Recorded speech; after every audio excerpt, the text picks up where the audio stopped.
What is happening? Before we begin, two things. One, this was a cut-up version of an hour-long lesson, except that hour-long lesson actually took 3 hours. So I tried cutting it up, I tried including as much as I could, all of the pertinent information, but if you feel like you want more, if there are parts that are cut out that you do want to learn about, don't worry, that footage is there. It is just up over on Patreon, along with all of the other hour-long lessons and digital sketches, all of that stuff. But more importantly, something fun and interesting happens with the set during this video. Very subtle. Tell me if you notice it throughout. And let's jump into it. Let's jump into this here today with the larger square-headed brush. I'm going to dip it in some water and wipe off that extra. That way we have a nice damp brush. This will extend the wet life of our paint and allow us to drag it a little bit farther. I'm going to begin here by taking some pure titanium white and beginning to apply that to the entirety of our sky. Just as so.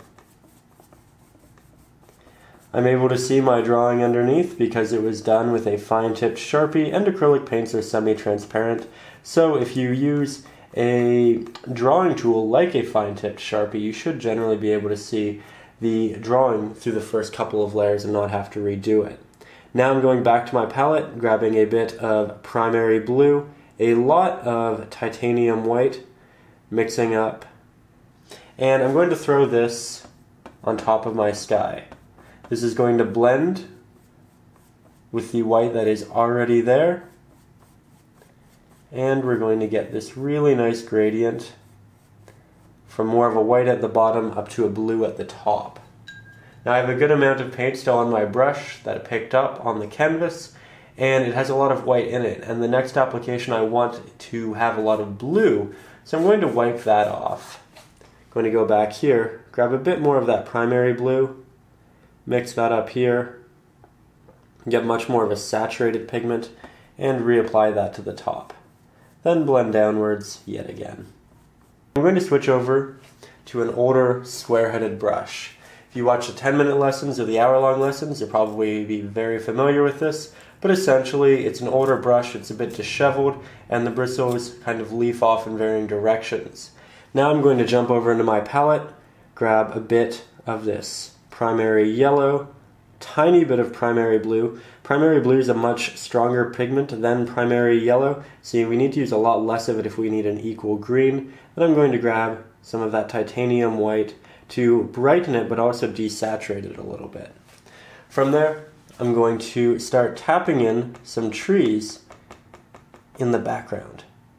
As you can see, all of those little implications are coming out. It looks like little clusters of trees, little pieces that are moving up and outwards. There we go. Now we can take just a hint, and I mean a hint, of Mars Black, incorporate that in there, make a bit of a darker pigment, and apply this to the bottom of the foliage and work our way upwards in a tapping motion. This is going to create a little bit of depth.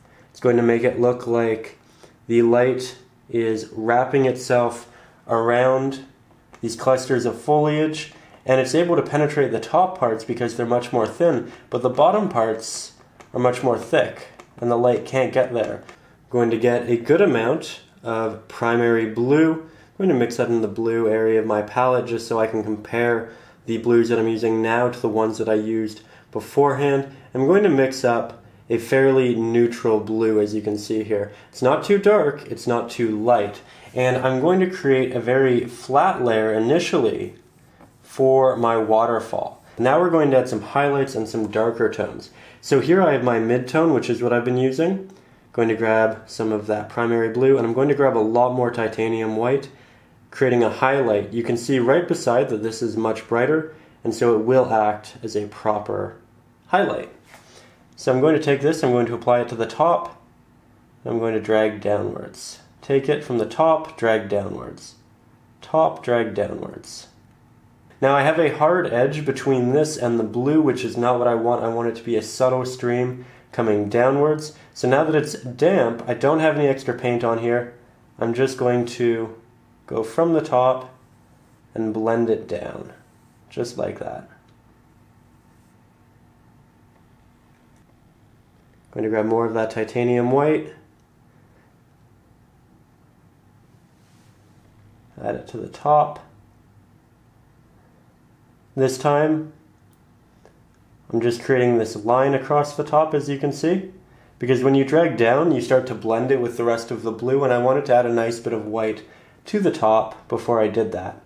So now I'm going to clean off my brush so it doesn't have much paint on it. Simply dip. Going to go to about the middle of that white line and drag down. Now we added the light to the top area, but we still need to add the darker shadow areas to the bottom. The top is getting light from back here, but the bottom area, it's much farther away, it's not facing the light, it's not catching the light, so it needs to be much darker. So there we're going to take a primary blue. So we're going to take a tiny bit of Mars Black. Going to mix that up, go down to the bottom of our waterfall, apply some of that paint, and then blend upwards. Again, we don't want that hard edge. And now I'm using the smaller square-headed brush, and we're going to begin working on some rocks. We're going to start with our darker layer first, and then we can add some lighter layers in it if we need to. So I'm going to grab this, and I'm going to just start working on the edges of my rocks using this nice fine sharp edge, and then I'll blend that pigment in as best I can.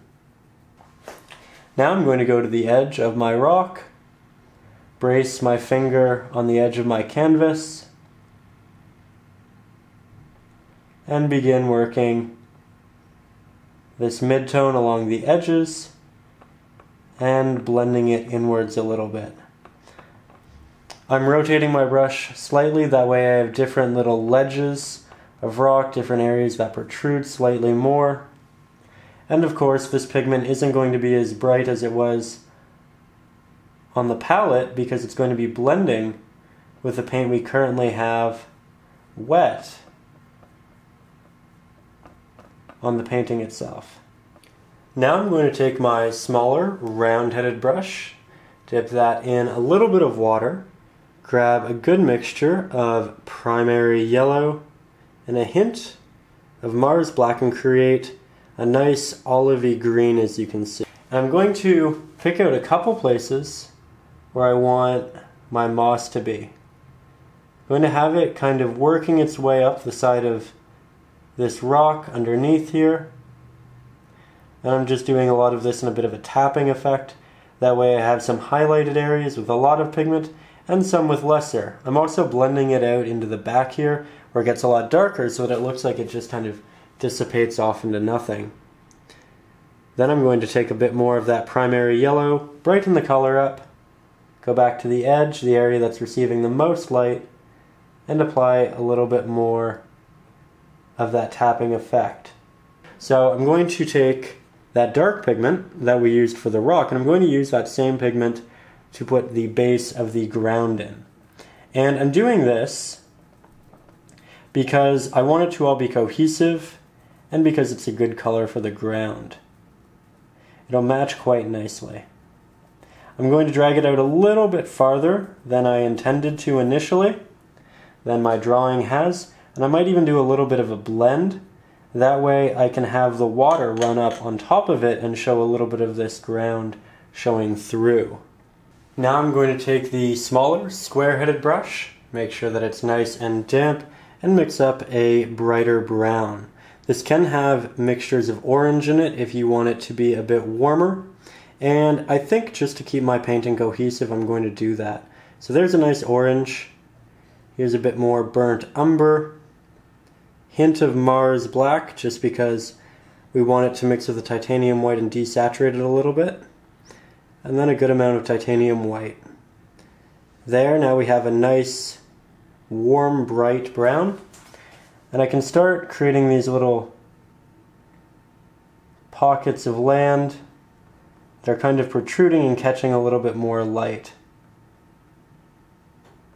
Now I'm going to take my medium-sized square-headed brush, make sure that it is nice and damp, grab some primary blue, as you can see here, take a little bit of titanium white, mix those two together, try to get a color close to what we have right there, and apply that to our canvas via horizontal strokes. Grab the smaller square-headed brush, and now begin working in some highlight and depth. So there I have some titanium white, some of that blue, and we'll create some motion in the water via little waves that are coming out. I'm going to take my smaller round-headed brush, make sure that it's nice and damp, grab some titanium white paint, a little bit more water. You want this to be very transparent, so I'm making it almost like a wash here. And I'm going to apply this where I want the mist from my waterfall to be. Then, in a circular shape, circular movement, I'm going to blend this pigment upwards, just like that. I'm going to take off a lot of that excess paint that I have on my brush. Now it's just simply a damp brush, and I'm going to continue that blend upwards in this round fashion. And here I'm getting rid of that hard edge, just making sure it's at the bottom of this rock. Oh my. So, we're just going to pretend like that never happened. And we're going to take our smaller round-headed brush, take some titanium white paint, and just continue working on our mist down here. Now, that was a joke. I am going to address that. That was actually my cat. He decided to sit on the black backdrop here, and he's a little bit of a bigger boy, and I don't think the hook in the wall that's holding up this large backdrop could take it. Now I'm going to let that dry, and I'm going to work into the next part of the painting, which is the piece that's right in front of it, which happens to be the highlights on the rocks that we have here and here. So I'm going to grab this, brace my finger on my easel, that way I have a nice steady application. Apply this to the edges of the rock that are going to be receiving the most light. Here the rock will have like a nice little shelf to it. Remember to make them interesting and different. And then I'll work that downwards a little bit. Now I'm going to take that older square-headed brush, grab a good amount of my primary yellow, my Mars black, create a very dark green here, and I'm going to begin working on the foliage for our trees. So here I have the old square-headed brush. I'm going to start laying down this first application. Now, this old square-headed brush was initially a square-headed brush, right? So I can still kind of use those sharp edges with a bit of a dragging effect, and I'm going to do that to preserve my drawing to the best of my ability. Now we're going to take that old square-headed brush, good amount of that primary yellow, mix it around our last little bit of paint, create a mid-tone, start on the edge of our painting, the edge of our foliage, and work it inwards through this tapping series. Now I'm going to take my medium-sized square-headed brush, dip that in some water, grab a good amount of this burnt umber, good amount of this Mars black. I'm going to create the darker base tone for our trees. I'm using this brush because it has that nice sharp edge, which is fantastic for working along the edges of our tree trunks and branches, and because it can hold a good amount of paint. Then I'm going to switch over to the smaller square-headed brush, grab some extra Mars black paint, mix that into what we were doing, and now work on the detailed areas up here.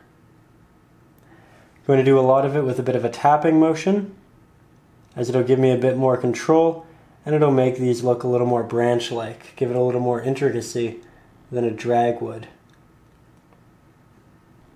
I'm going to grab some burnt umber, primary red, some titanium white. Give it a little bit more color in the middle because it won't be touching any of the rock.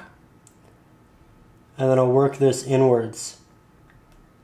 Again, moving in this little tapping motion, sometimes connecting the pieces of bark that are protruding.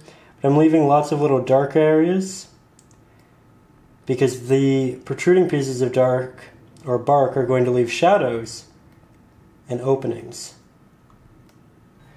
So now that I've covered those, I'm going to switch back over to the old square-headed brush and this time create a much brighter yellow.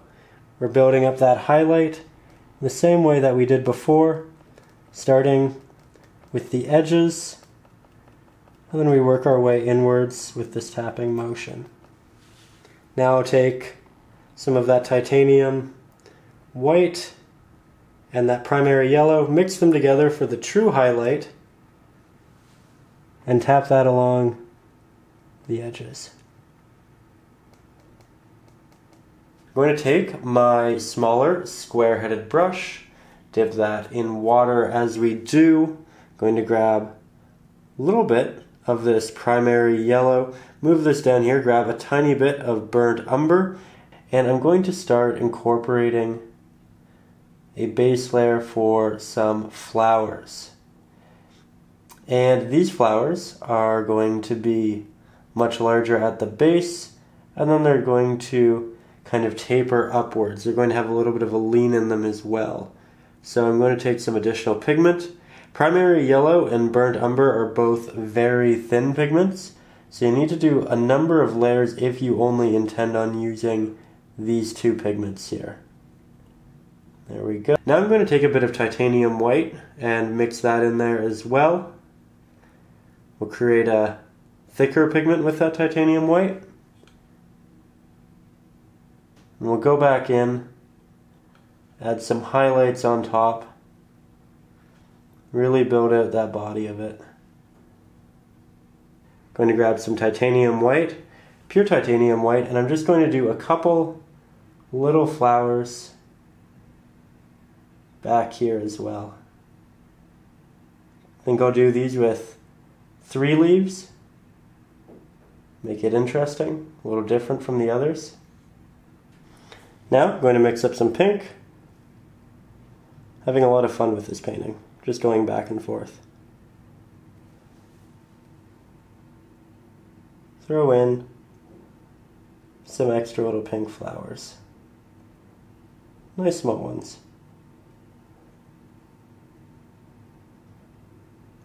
So I'm going to take my smaller square-headed brush, going to take some primary blue, some primary yellow, mix up a nice green here, a little bit of Mars black, make it nice and dark, a little bit more yellow in there, and we're going to tap on some moss to our tree in the darker areas and in the lighter areas.